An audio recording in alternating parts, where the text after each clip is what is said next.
All right, everybody. Today we have a treat. I am here live with Willie Cade to discuss the John Deere lawsuit. So, as you may have heard, a lot of farmers have gotten together and decided to do a class action lawsuit against John Deere.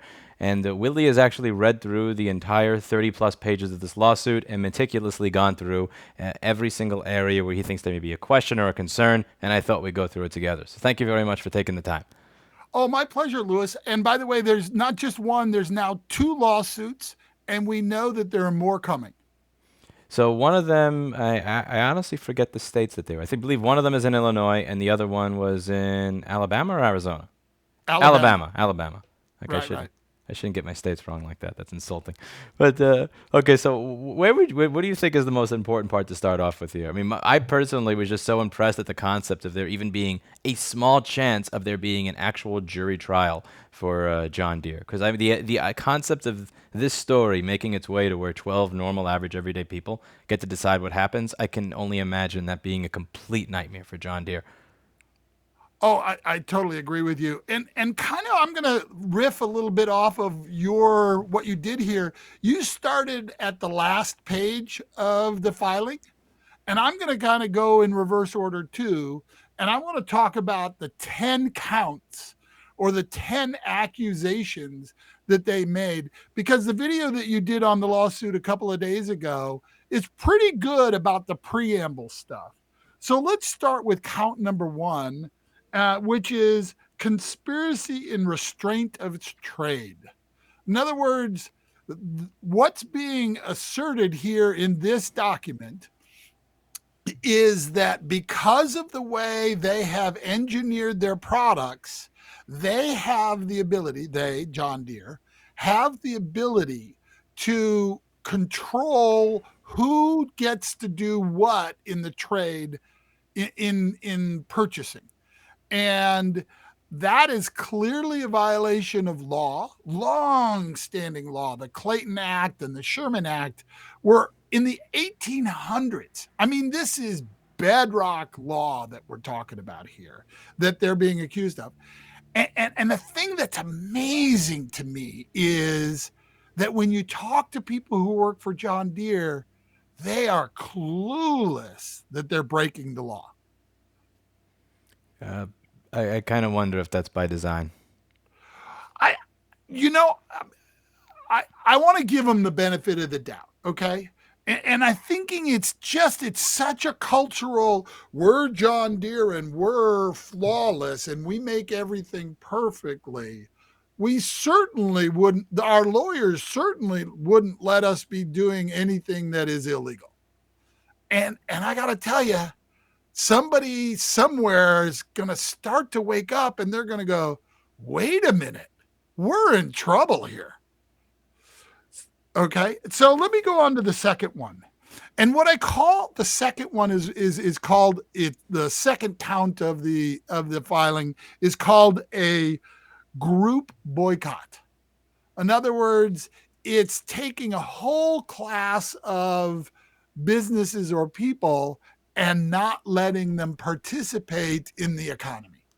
And that happens to be, well, whether it's an independent farmer or whether it's an independent repair shop. Um, I mean, I have some great relationships with some independent repair shops, and I got to tell you, those guys hustle. I mean, they work really hard and they are figuring out all the kinds of ways that they can really compete with deer. And given kind of the ball and chain they have to drag of not being able to use payload files from John Deere, they're pretty creative in what they can do. So, for example, they can take a particular piece that's a chromed piece on a steering wheel. They can actually take out the chrome piece, get it re-chromed down the street at their local shop friend, bring it, install it back in, and maybe it's a $2,000 repair. Whereas if you go to the John Deere dealer, they'd have to replace that part and they'll charge $6,800. I mean, the differential, and if you will, we were talking a little bit before we started, Lewis. That is what is known as rent or monopolized chart prices on that. Rent is an economic term is used for the monopoly pricing that John Deere can get away with. Yeah, because one of the things we were discussing is when they were seeking when they were speaking specific damages or relief. One of the things that I was saying in my video is that I'll have customers that walk in that literally give me a hug when I fix their board for $300, and there are other people that even if we say if it's just to replace this one piece, $50, they will look at me and say rip off and walk out the door. So it's really difficult to try and figure out what is a rip off if you're going to seek legal relief in terms of saying this is where I was screwed and how, because it's such a subjective matter. So how would you go about doing that in this case? So for instance, like when they have a dealer tech where they say they're getting $125 or $150 an hour to come out and work on somebody's tractor because they need to plug a laptop in that has a piece of software that they don't have access to reactivate something, how do you figure out what part of that constitutes a ripoff? Because from my point of view, again, I'm not saying that it's right that they force them to do that, but like $125 an hour, if you have somebody who is an expert in their field, who is going to be traveling, doing a house call with knowledge and everything, that's like it's difficult for me to make the to figure out how you make the argument as to where the ripoff is. Is the ripoff in the price, or is the ripoff in the fact that you needed that person to come out in the first place, where the entirety of the labor is considered what you would want relief from? Yeah, I'm gonna defer on that and say that's the job of economic experts in this particular equation. My suspicion is that the rate of $150 to $160 an hour for technical expertise is certainly well fixed in the industry. I think where they're really going to get hammered in this is that they're going to say that they're requiring their service people to travel and they're charging for the travel and those kinds of things. But I'm going to leave that be. And by the way, if I find out details, I'll come back to you and tell you. So one thing you said in here is when you highlighted when they say same software and repair tools that they have, you said that the dealerships have. You said it's an error in the filing because it doesn't properly explain the mechanism of control. It assumes that the dealer has the tools necessary to generate payload files. So what specifically are they getting wrong there? Because when they go to the dealer can do a certain repair that they may not be able to. Well, what happens is the dealer, when they need a new payload file, can't generate it because John Deere hasn't given them the technology to generate the software necessary to do that. What the dealer has to do is has to make a request of John Deere to create it, the corporate entity. They go and do their magic, and then they wrap it up in this encrypted file so you can't see it. And then the software that John Deere has provided the dealer technicians translates that on the laptop and then puts it into the equipment. So it's a bit of a misnomer to say that the dealer can do it when they actually can't. And why that is important in this particular filing is that is the John Deere engaging someone else in an illegal act. And that's what's known as RICO, or racketeering, influence, corrupt organizations. And you'll see some vague references to triple damages in these filings. And that's really what would allow triple damages, is that if it was prosecuted under RICO statutes. And by the way, remember, RICO statutes were developed to fight the mafia. And I'm guessing there's a whole bunch of people right now that are going, yeah, that sounds reasonable to me. It sure seems like John Deere is being a corrupt organization and racketeering using their dealers. Now, when you say this is the type of statute that would be used to fight the mafia, the reason that I find that I want to hone in on that a little bit, even though this is separate from this particular lawsuit, there are certain organizations that I've been dealing back and forth with as we lobby for right to repair bills in different states, and it was very surprising to me to hear certain organizations that tend to represent farmers say we want to be left out of particular pieces of legislation. And what's interesting to me is the language that they use when explaining why they want to be left out. It sounds less like something that's real, and it sounds to me, and this is to be clear, completely conspiratorial here, so that I'm not stating this as like I know, but it sounds like somebody has a gun to their head and is saying, say something that is not true. It would be like if I were to say, I don't want this repair bill to be passed. Apple independent repair shops don't have any problems when it comes to not getting parts or tools. They're just really bad at doing repairs. You would either assume that either A, I had a briefcase, of $20 million on my desk in cash that somebody handed me, or B, that somebody had a gun to my head. Can you kind of explain what some of the internal politics are like at some of these organizations that represent farmers and how this may contribute in any way, shape, or form to legislation really not moving forward over the past 5 to 6 years, even after some of these organizations vote 176 to 1 in favor of it moving forward? Wait. Lewis, you're asking too many I questions at know, once. I know. Hold on. Sorry. So, first of all, there's two questions that Okay. heard in there. One I'm a is horrible that, interviewer. My apologies. no, it's okay. You've got one question about, hey, how come these guys aren't representing the farmers? Number one. And number two is, oh, shoot, I forgot it. We'll come back to it. So let me talk about these organizations. Now, I have enormous compassion for these organizations for two reasons. One is they are in a bind because they need John Deere's money to run their organizations. Now, everybody can argue whether they should be in that position or not. I'm not gonna talk about it, but I think it's a real issue for them. But more importantly, they also understand how much John Deere is a bully in the industry. And when you're out there representing your farmers, of which, by the way, 98% of the almost 2 million farms in the US are family operations, those farmers can get picked off by John Deere, and they're your members and you're trying to protect them. So I have great compassion for them. And as a matter of fact, I want to chide you for that last video when you talked about that. So a little pushback on you there, okay? So I have great compassion for them. I know that they're working the issue really hard, and they really do want to get it through. Now, the second issue that you're talking about that I just remembered was, how come we can't get this through the legislatures? This seems like a friggin' obvious thing. And the votes that have come out, 75% of the people in favor. Well, I think in our society, we have created an environment where what we think is, if it's good for a company, it's good. And I want to start to attack that concept. I'm saying is there are some things that corporations do that aren't good for our economy, like this particular issue of right to repair.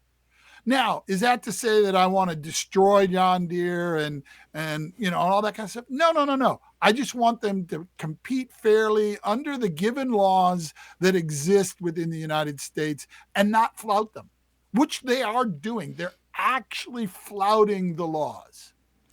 Can you identify, because I'm not familiar with this, when you say that they are able to just pick off small farmers, like what is the method that they could use to do that? Yeah, and they're not doing it in front of everybody, but everybody around knows about it, and the fear level in the Midwest here is huge of John Deere these Because days. there are certain farmers that I've spoken to that have said, "I don't want my name ever included in anything publicly. I did not tell you this." That's happened enough times that I'm curious. What is the type of repercussion they could face if they spoke out publicly? Are we talking about their equipment no longer turning on? Are we talking about somebody showing up to their farm and, I don't know, like beating them, like roughing them up? Like what specifically is what specifically can they do? Because No, they're a little more subtle than that. I imagine. Okay? I'm just curious. Yeah. So one of the things they can do is they can not tell you stuff. So we had a group of people who were having an event and they wanted to buy a John Deere product, and they went to their John Deere dealer like they normally had done for year after year after year. And the salesman said, "No, we're not selling it to you because you support right to repair." Period. Now, I was like, "Are you kidding me?" Are Now, we talking about? So sorry to interrupt you. Are you talking about the ability to purchase a new product, or the ability to purchase a part to repair their existing product, or both? in this particular case, it was a brand new product. Now does that is that simply because they've become used to and accustomed to this particular John Deere product that they would prefer to buy it, or is this a case where like that particular John Deere product is the only thing that does that particular thing due to some sort of monopoly? Because like for instance, No, no, no. That's what they just wanted. They wanted to buy this and raffle it off for their event, and they wanted the prestige of a John Deere whatever to raffle off. so it's kind of like You know, brand loyalty. yeah. Because the way Oh, I'm, oh my God. because like if No, no, somebody's no. Brand loyalty is one thing. We're talking about people talking about I bleed green because my grandfather and my grandfather's grandfather used green. And by the way, my dad worked for International Harvester for most of his career. He wouldn't talk about John Deere in the house. He'd talk about that place where they use a lot of green paint. Okay. And if you're a loyal Case IH customer, that place where they use a lot of red paint, and that's common vernacular out here in the Midwest. Yeah. that's interesting because I mean, like the way I see it is, if I were talking about right to repair to a reporter, and like I were afraid that I don't know, Samsung would no longer sell me a smartphone, rather than just say I don't want you to publish what I said, or I don't want anybody to know I said it, I would just say, yep, just publish it, and if they don't sell me a phone, just buy a Motorola. So it's just very interesting that the idea that Whoa, whoa, whoa, whoa, whoa, whoa. That's a really good point that you just made there. Number one is, and I'm going to go back to a question. So save that question for a minute. You talked about, well, how else could they do it?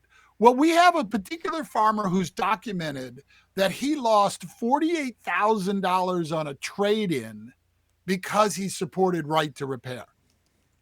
And his dealer, because the dealerships are so well coordinated through John Deere, he can only deal with this one dealer. He lost $48,000 on an equipment trade in. That's a real number that he's documented, that has gone through uh, review by lawyers and all that kind of stuff. so his And ability that, to sell his equipment back to be able to purchase other equipment will be radically decreased, which causes him real financial harm because he spoke out against the king. exactly. Okay. That's real money there. Now, John Deere's going to say, "Oh, that's not us. That's the dealer." Da, da, da, da, da, da, da. But I suggest, because of the consolidations, John Deere is complicit in this because they made that environment possible. Okay. Oh man, there was another one there I was going to answer, but I went. But go ahead, keep going. Okay. So if let's see, going through you said that it was a moot point that Deere makes the full software only available to Deere dealerships and technicians who are not permitted by Deere to sell it. But that seems to be the crux of their entire complaint. Well, I want to be careful here when we're diving down into the specifics of it, because I want the attorneys to have very precise language in these complaints. And frankly, when I read it, it seemed pretty sophomoric, and I'm using that as an insult to the attorneys. So I'm sorry, That's attorneys, but that's my opinion. Um, and what's really happening here is that they are lying to their customers about when that software is needed and when it is not needed. Okay. By the way, you did a great review of the Bloomberg video that came out this week with Senator Tom Brandt of Nebraska. God, he's a real trooper for right to repair, especially in agriculture. And so I want to give him a lot of props for what he's doing on that one. But one of the things that the executive, the CTO of John Deere, Jamie Hinman, by the way, not the Jamie Hinman from MythBusters, but Jamie Hinman smelled differently from John Deere, who's their CTO. This week in that interview, talked about how the equipment they make is a lot like airplanes, not like cars. And I'm going, are you kidding me? It's exactly like cars. They literally use the same standard for their electronic controls. And I have a friend who in the military was trained on servicing and maintaining airplanes. And today he works in a small manufacturer that makes farm equipment. He said, "Oh my God, it's night and day. Airplanes are terribly more complicated than farm equipment is." So that's another example, and kind of insidious. You've got this guy who's got this prestige of John Deere standing before the camera with at and doing a Bloomberg interview at their corporate headquarters. I know because I've been there. Saying, "Oh no, ours is much more complicated than that. And you poor dumb farmers can't at all understand how this works." So it drives me crazy, as you can tell. I can tell. Yeah.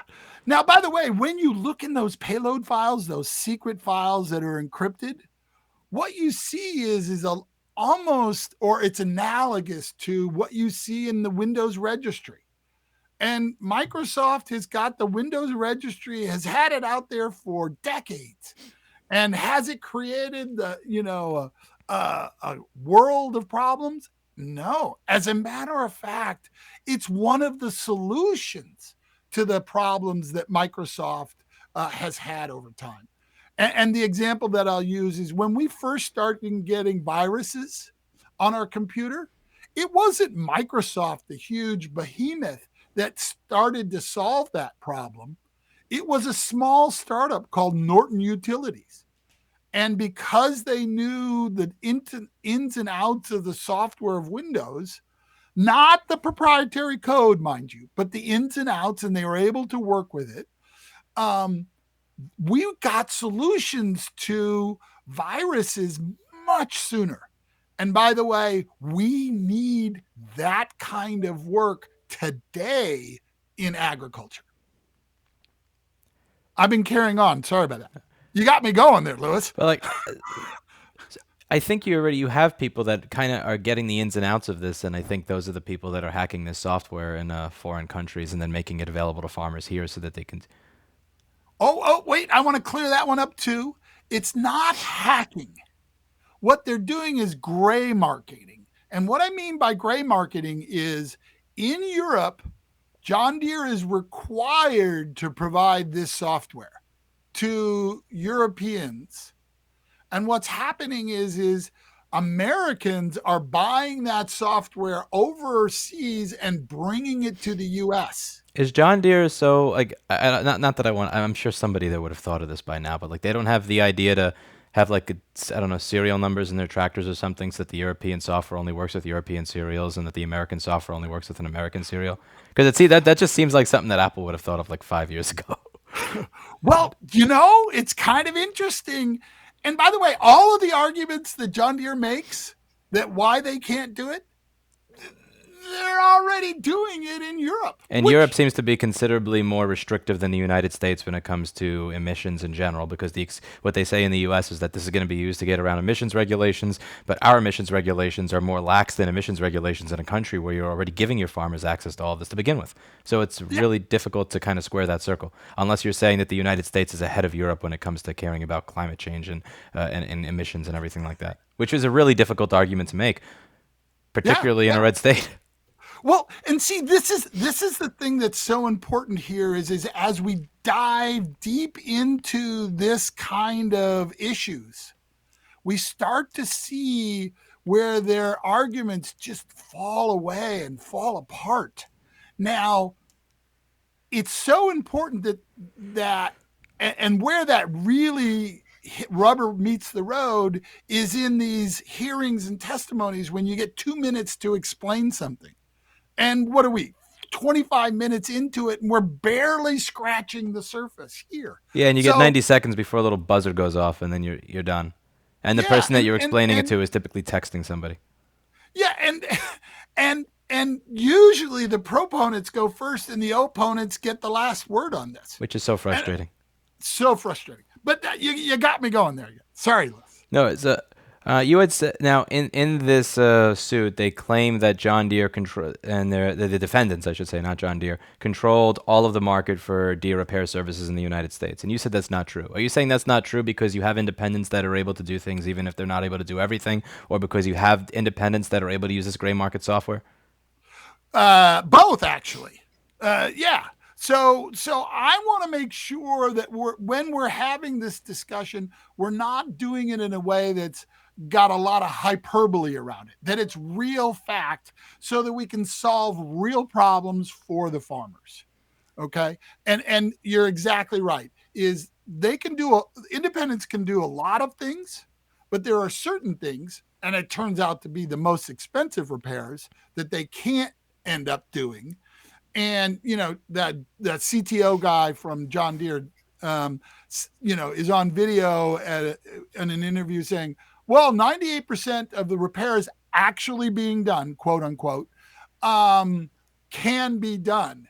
Well, that's just not true. I agree with what you're saying on the hyperbole because in one area it says if any one of these sensors throws an error code, the combine will enter limp mode, and you said too broad, likely inaccurate. And I had one case where somebody who worked for a John Deere dealership said, I actually support right to repair in what you're doing, but you said something in a video about a sensor. Watch, I'm going to show you what you could do with literally the software and everything that comes with your tractor. Look, I fixed it. I didn't have to go to, tell me in which part do you have to go to a dealer for this. And if this actually does make its way to a jury, the hyperbole is the point that could really bite them in the ass, because if they say something like that and then they have somebody show up with a tractor and say, watch, they come onto a farm. Okay, this is what shows up with it. Here's my little Toshiba satellite from 10 years ago, my little old Windows XP laptop. I'm loading my software. Watch, look, see?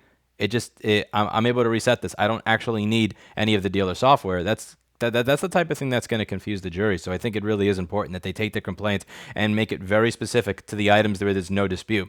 With me, I'll always say, if I want to get a CD3217, watch, I have a charging issue. Here's my specific charging issue. Here's my specific use case where I have like Tim Cook by the balls. And like I know with that use case that there is no way that they could get around it. I have emails to Texas Instruments and Intersil where they say they will not sell me this chip. I have them publicly saying that on their own Facebook page. I have like all the proof of it. And there are certain things I could say where, like, if I were to say I can't do any repair on this board because nothing's available, it would be easy for them to go, no, look, see, there's this, I don't know, this one TI chip that you can buy that shows up on this board on Mouser. So I agree with you that it's important to remove the hyperbole from it. Now, Right. is it too late to do that once this has been filed, or can they modify this once it actually does go to court? Yeah, and all the lawyers that I've talked to recently with both of these filings and the other ones that are about to come, they all said, don't worry about it. We'll just alternate when it comes. And I'm going, yeah, but you're missing the essence. You're missing what really needs to be solved here. And so I'm a little bit worried that if we don't, as a community, really rise up and say, no, we want this done properly. And this is what needs to be solved. Not, some just throw some software at it and, yeah, you got your $100 million for suing John Deere because they're such a huge company and they can afford the cash flow. What's the specific thing that you think is number one that needs to be solved here?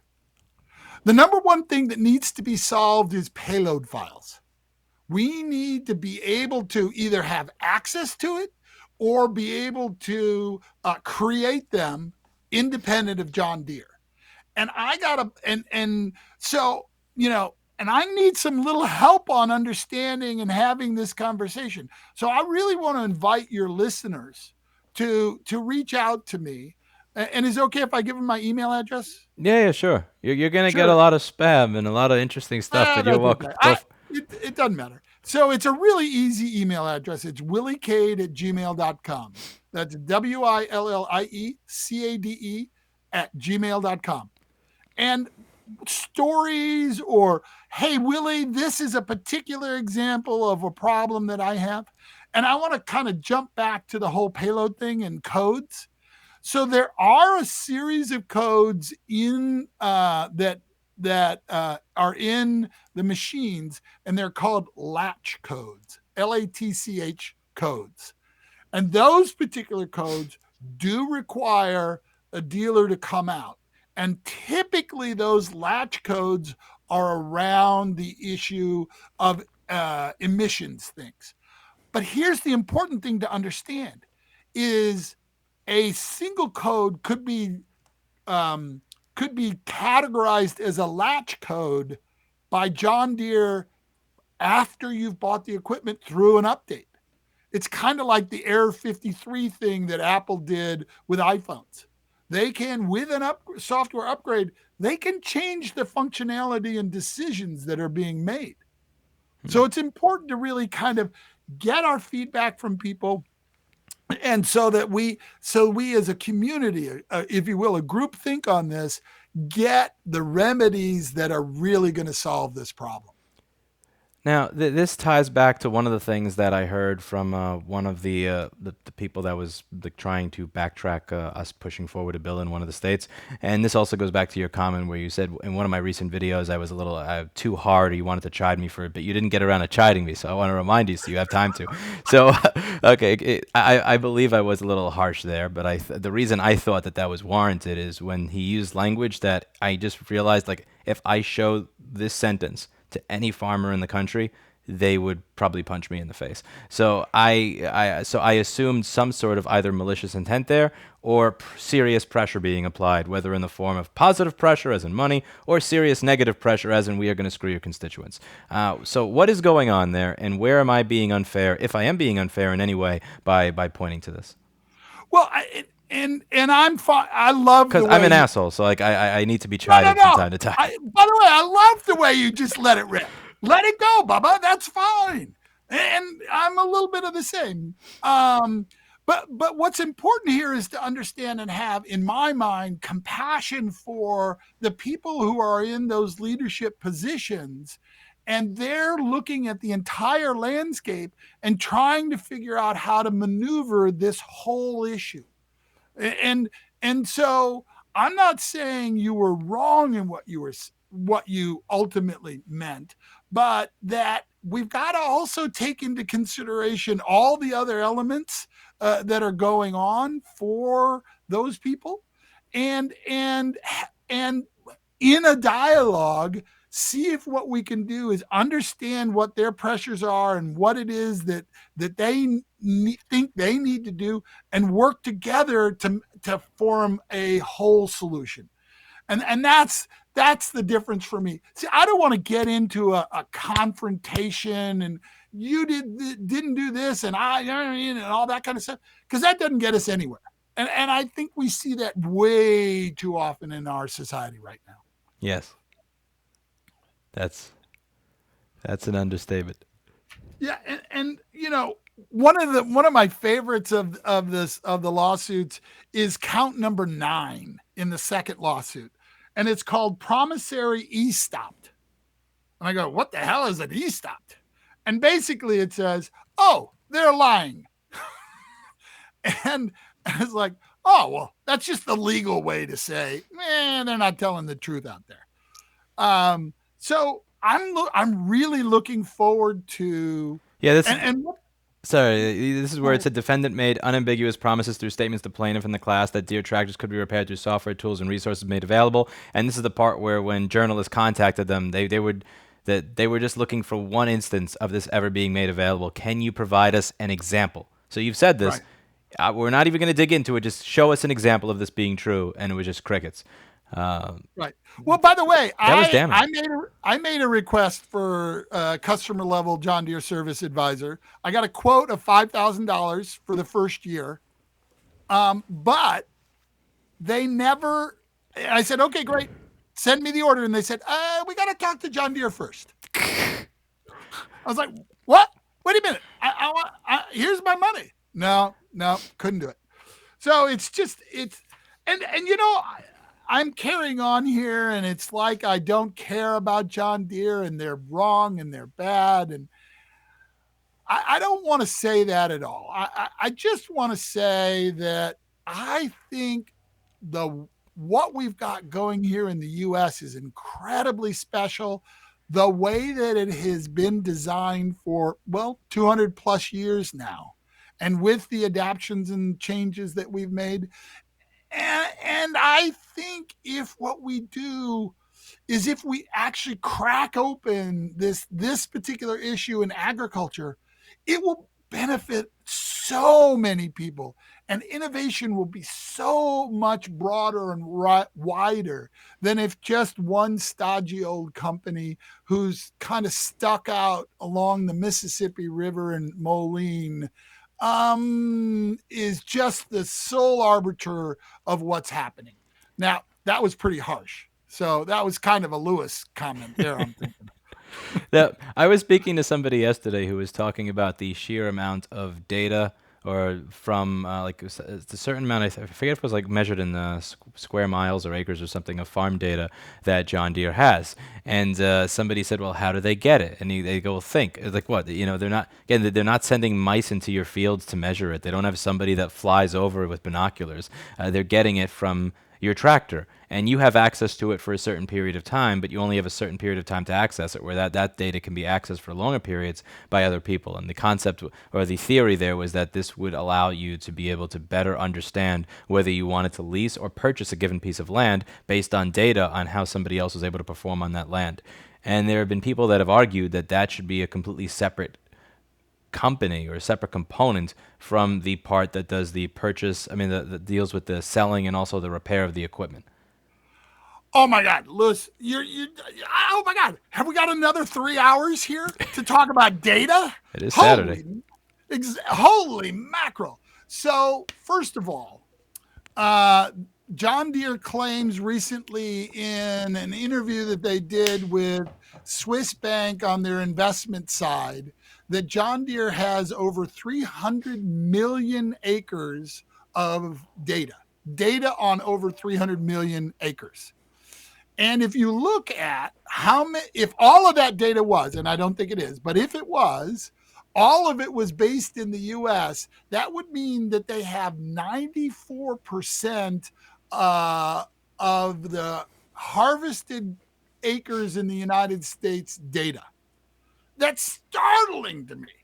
Okay. Absolutely startling to me. And even more importantly in this whole data equation is that 54% of the land that is harvested, crop harvested land, is not harvested by the guy who owns the land. It's either rented or leased. So the guy who's renting or leasing it is running his equipment over somebody else's land, and that all of that data is going to John Deere. Well, all of it that's in John Deere equipment.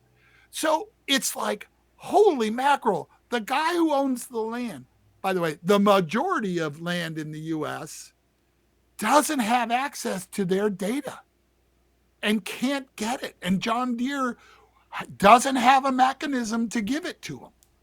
I think that's a big problem. And that's one of the issues that we hope to solve in the upcoming Farm Bill.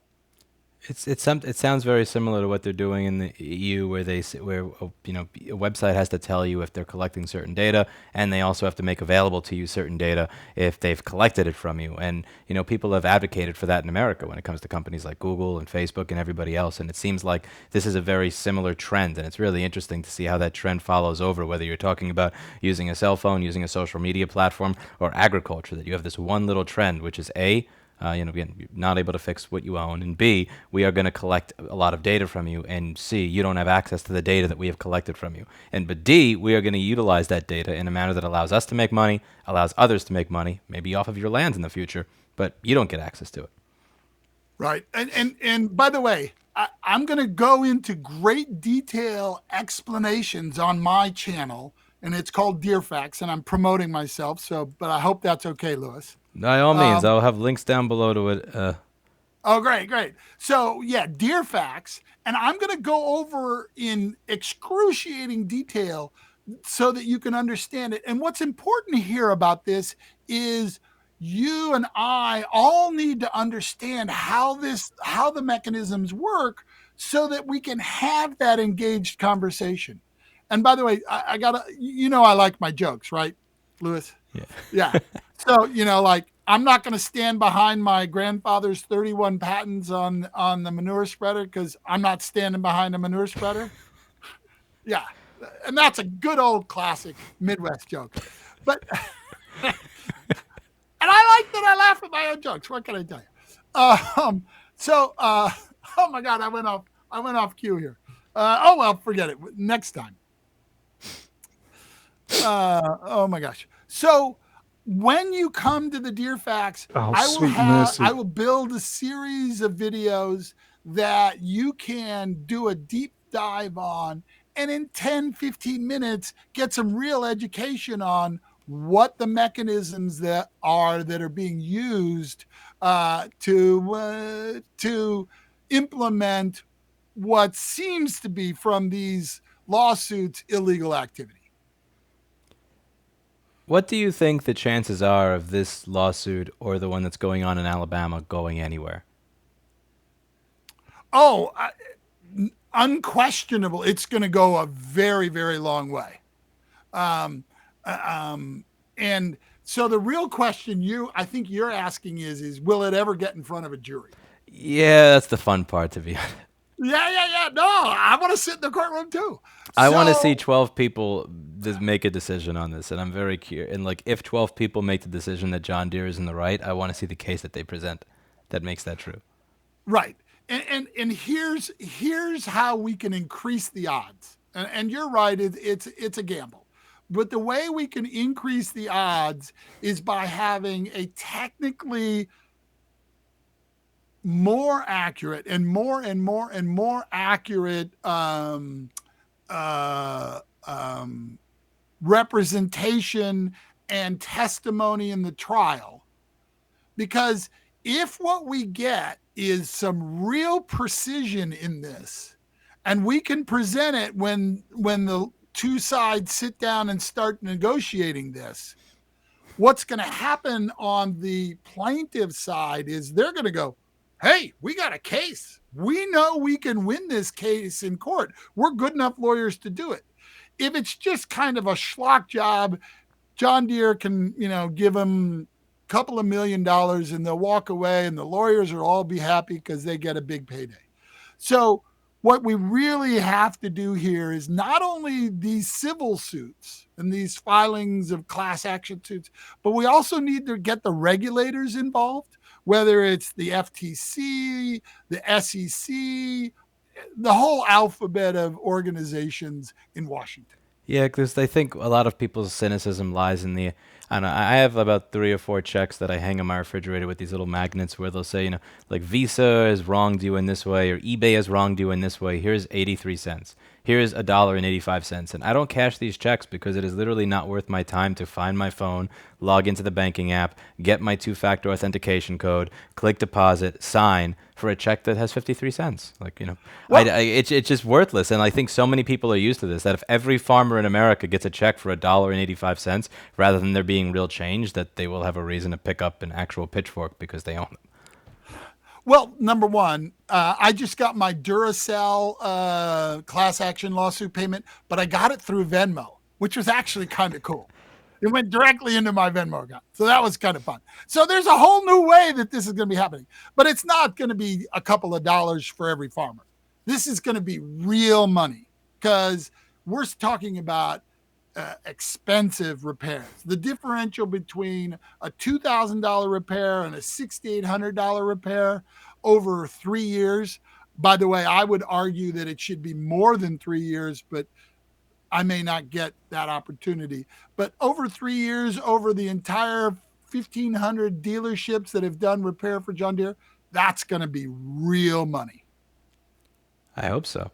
And Yeah, well, one of the things that was mentioned in there was that the sales of new devices in that Bloomberg piece went down, but repairs have continuously gone up, which is what has created this incentive structure.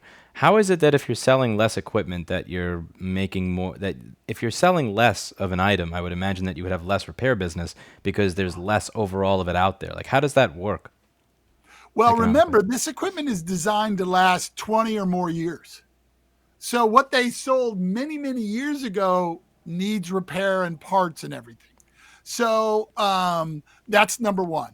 Number two is part of the imprecision in those numbers, as represented in particularly the lawsuit, is that they conflate the idea of repair and parts with data sales. And without being able to go in and look in some detail through a discovery process, which is a legal process, is you won't know whether they're actually making the money on the parts and services, or is it more about they're now selling a lot of data to seed companies. And again, don't get me started on selling data and all that. We'll do a whole nother show on data. Okay. Yeah, because I learned a bunch of interesting stuff yesterday, and one of it was that there are certain federal regulations regarding collecting data on farms, which you're allowed to collect, and there are certain areas where John Deere is just flagrantly, completely ignoring it, from what I understand. And like, but that again, like the person who was explaining this to me took about 45 minutes to explain the intricacies of this one particular law, and admittedly, it didn't all stick in my head. But it was a very Put it this way, I think I know who you are talking to, and it does take him 45 minutes to explain how to look up. okay. I hear what you're saying. Yeah, yeah, yeah. that, But that, that, that's that, okay. that, that tends to be that tends to be a common trait of attorneys, I've noticed at this point in time. Yeah, yeah. I actually And know. and that's part of my what my work is try to take these incredibly technical details and translate it into a language where people like all of your listeners can kind of get. And I'm hoping I'm doing a good job. Tell me if I am. If I'm not, tell me that too. Oh, you are. I wanted to take some questions from the audience if anybody here has anything here. So Oh, great. I'd love let's questions. see if we get anything good. Yeah, yeah, Are yeah. the John Deere parts made in the U.S. or overseas? A lot of John Deere parts are made overseas, but you got to remember most of the electronics John Deere doesn't make. They buy them from somebody else who does make it. And often they're part identical parts that are used in the auto or truck industry. And what's so interesting about their argument about, well, these are big machines, it'd be unsafe for people to have access to this. Well, tractor trailer trucks who are on the highway have very similar kinds of payload files. And those are publicly available and you can download them off of like Cummins Engines website. By the way, you can buy a John Deere piece of equipment with Cummins engine in it. So you can, these are like literally in one area you can do it, in one area you can't because the company said you can't. So, but that gets me going. Sorry. So what else are you looking for besides stories, feedback, or examples of problems with regards to payloads or codes Well, on equipment? I think, I mean, one of the things that my grandfather did a lot of was he went out and he visited farmers in their fields and he's asked them, what is the solution that you think should be happening? And so I really want people to come back with solutions. Like, if we did this, then that. And I don't want people saying, well, we just need the software because that's not going to solve the problem. I want real solutions to it. And it's going to take some really give and take and conversations with people on how to do it. Now, by the way, one of the things that's really interesting that's going on these days is every once in a while we'll get communications from John Deere, current John Deere employees, and they're saying, "You go, Willie. Yay, keep going." And by the way, look over here. Uh, And and and so and I happen to believe that those are the people who are really kind of listening to our arguments and going, Uh-huh. Uh-huh. Yeah, you're right. Oh, ew. And I'm part of that organization. So we're going to get some really great inside information from people. I know this is going to drive John Deere crazy, but we are a free republic, and people have the right to talk. They don't have the right to divulge trade secrets, but they do have the right to talk. Would So it'll repair be fun. would repair prices drop with more repair folks, or would there simply be a more competitive grade? I don't know what competitive grade is. Well, yes, John Deere can basically do what they want with their pricing because they don't have competition, and our country is built on the concept of competition. Our success in the US has been based on people competing. And by the way, I don't blame John Deere for not wanting to compete. I mean, they're just trying to satisfy their shareholders and say, and quarter after quarter have greater profits. And it's easier to do that if you're not having to compete with people, especially the smart, independent repair technicians. Or, by the way, most of the smart, independent repair technicians were once Deere dealer technicians, and they left and they're competing with their dealers. And if I was a dealer, yeah, I would want to not be able to support my former employee going out that I trained and and all that kind of stuff on my dime and going out and doing his own business. I can see that as something that I would want, except it's un-American. So, do these parts cost a lot to manufacture, or is it just general parts like brake pads? Oh, the cost to manufacture question is a great question. And to honestly say we know the answer to that is just not true. Um, I will suggest to you that given the relatively limited number of devices that John Deere sells, I think the number of combines that John Deere sold in North America in 2019 was something like 5,700. You can look it up on their website. Yeah. Um, that's a small number of products to amortize all of this complex uh, programming and everything over. So there are real prices in there. I mean, you alluded to it earlier, Lewis, when you talked about people complaining about my prices. They don't understand that I've got all this overhead. I've got, microscopes and all that kind of stuff. So it, I'm not gonna berate them for what it costs them. I am gonna berate them for they don't want to. They're seemingly unwilling to be competitive. Now, one person said, what is if there's so much trouble with John Deere products in a capitalistic society, why doesn't someone start a business that makes products that people love? Why hasn't that been done here? Like my response when it comes to at least my industry is that you have a bunch of different companies that have been started and they all do the exact same thing. So, if you want to say, Yeah. if you want to buy a smartphone where they'll hand you a schematic, I mean, Samsung won't, LG won't, Motorola won't, Apple won't, Fairphone won't give you a schematic. So literally, companies that were started on the premise of respecting right to repair won't even give you access to this. So there is a high barrier to entry, and also all the people that exist in the market don't do it. I don't know what the market is like for tractors because I've never had to purchase one for my Brooklyn apartment. But what is keeping somebody from just starting a company that doesn't do this? And are there other companies that are more friendly than John Deere when it comes to repair? Well, first of all, they've got a very loyal following that, I mean, they're eroding their goodwill on there, number one. So, number two is it's a very high bar to get into and create a company that could compete. Um, and uh, also too is it takes decades for an individual farmer to turn over his entire fleet of equipment. Remember, it's not just a tractor. I need a tractor, I need a combine, I need a sprayer. There's a whole fleet of equipment.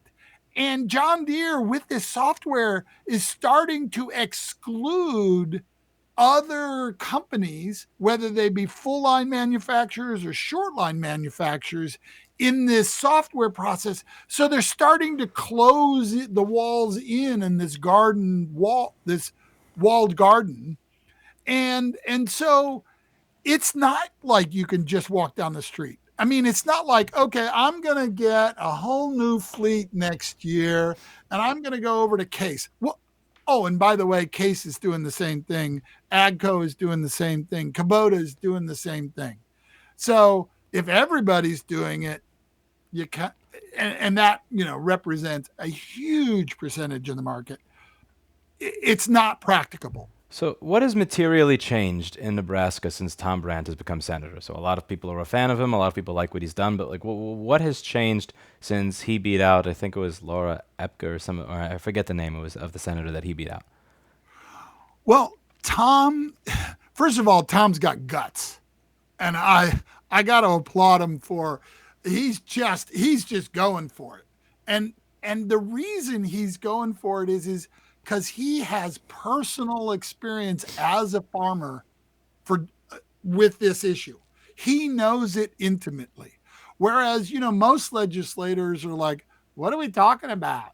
I don't understand. Yeah, it seems reasonable to me what John Deere is saying.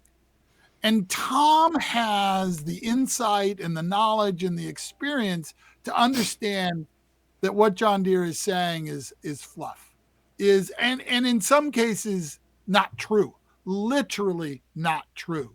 In front of hearings of committees that Senator Brandt sits on, John Deere literally told a falsehood.